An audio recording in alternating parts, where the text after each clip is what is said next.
What's up, y'all? It's the Kid Fort Worth Fabian, Big Boss Fable here. I'm back with a reaction video. I'm reacting to Rami Malek, Rami, I'm not sure how to pronounce his name, becoming Freddie Mercury. So, quote, dealing with a man's life and legacy like no other. A person people revere as not only a legend, but a deity. Wow. So he's talking about his biggest acting challenge yet, becoming Freddie Mercury. So be sure to like, comment, subscribe, hit the notification bell. Follow me on Instagram and Twitter at Fort Worth Fabian. More Queen reactions coming on the way. Check out my Queen playlist. You can find that in the description to this video. Be sure to like, comment, subscribe like I said. That being said, man, we got more content, various content on the way. We are on the road to 10K. So, you know, slowly but surely we will get there. In addition to that, if you're feeling generous, PayPal donations are open. You can find that link in the description as well. Help a young entrepreneur reach his goals. With that being said, let's hop right into the interview. Rami. Rami, yeah, exactly. Good pronunciation. I speak Arabic pretty well. Oh, do you? Ahlan wa sahlan. Ahlan wa sahlan feek. All right, so we continue in Arabic. Assalamu alaikum, brother. Alaikum assalam. A character actor. So homie's name is Rami Malek. I thought his name was Rami, so my apologies. I butchered the pronunciation of his name. But that's dope, man. Quick introduction. Right into it. Rami Malek can become anyone you want him to be. From Mr. Robot to an Egyptian vampire. And he's got an Emmy and a Golden Globe to back up his superpower screen ability. But now he's taking on his biggest role yet, a biopic. So Rami, tell me, what did you do when you got that phone call asking you to play Freddie Mercury in probably what's the first film ever to depict the real story behind the guy that fronted one of the world's biggest bands? Like, no pressure, dude. I'm dealing with a man's life, right? And a legacy like no other.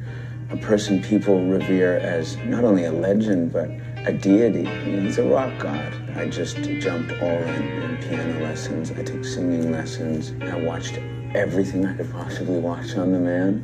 Every time I get a job, man, I thank my lucky stars. It's tough enough just to get any role. Now imagine this. Right. It was a riot. That's crazy. That's wild, you know, because with that being said, every actor, if you're a real true actor, you respect the acting or the actor because they take the role serious. Like, real actors go to tremendous lengths in order to embody characters, or, you know, fiction, non-fiction, don't matter. Just, they really take it seriously. I felt like, it's good to hear him say that. I felt like he executed Freddie pretty well. Of course, I'm going to be a stickler and have my critiques here and there, but this guy was dope, man. Just to hear him talk about it, you know he was passionate about it, man. But taking piano lessons and singing lessons, that's dope. Because whereas you came into, being cast as Freddie Mercury in a movie, not knowing how to play any instruments or probably sing, you end up leaving or finishing up, wrapping up this movie as an artist. You essentially know how to play piano and you're a singer now. The beauty of acting and taking roles.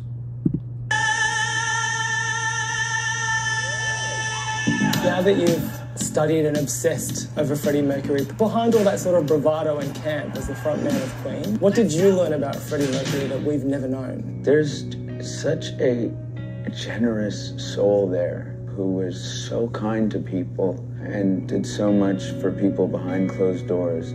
Obviously, he was so liberated on stage, but he had a lot of conflict in his life, a lot of turmoil. One thing I did on this film is I wrote out all of his lyrics, songs written by Freddie Mercury. And you hear things like, I get ever so lonely from time to time, and find me somebody to love. And it's just speaking right down from his gut, from his soul, about things he always wanted. And he's a very, very sensitive human being. And I'm sure there were moments, a lot of moments in his life where loneliness hit him. He struggled to identify his sexuality. It had to be a very, very daunting thing for him in a time where it was so stigmatized to be anything other than heterosexual. There's just a really, really sweet, gorgeous soul.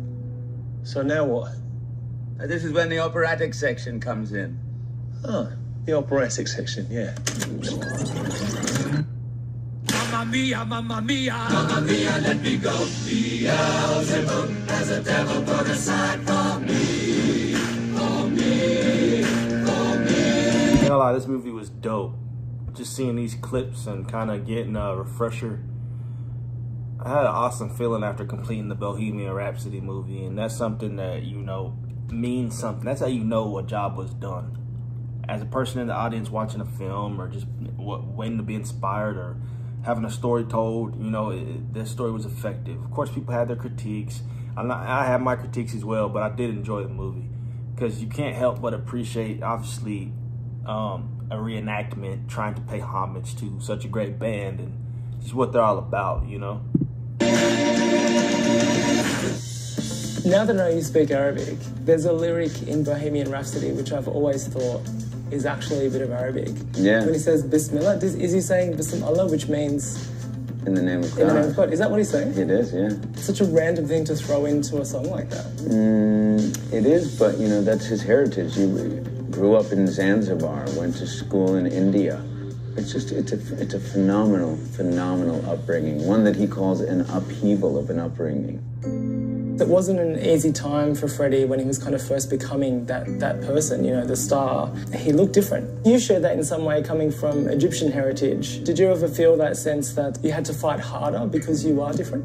I don't know. There was points when I would be auditioning and I could feel that I just knew I wasn't going to get a part for some reason other than what I had delivered in the room. And I never thought that I'd be an actor one day of all things. It's never what my parents saw in me. How about you? Did they ever think you'd be here doing interviews? I feel like my dad finally understood what I did when he saw me on television. It's like, al televisión, al televisión, which means my son's on the TV. Exactly. But before that, we had no idea. You know, he's like, you've got to be a lawyer, an engineer. I'm sure you had that, right? Same thing, yeah. You did say something very early on in your career, which is always tough, man. You tough. said, am I too ethnic or am I not ethnic enough? There's been so much talk about the need for more genuine diversity in the movie business. It's just tough. I want to touch on that slightly because everybody experienced that as a kid. Maybe not everybody, but a majority of kids, you know, finding their way, finding their path, or maybe having true faith in something that they believe in and they're actually working hard at it, but the vision hasn't come to light yet. So maybe your parents don't even believe in it, and it hurt. You know, sometimes that really hurt because you know you're doing it for a real just cause. Like you're really chasing something that's true, that you want to actually do for maybe, you know, people around you. Because everybody has their reasoning as to why they do things.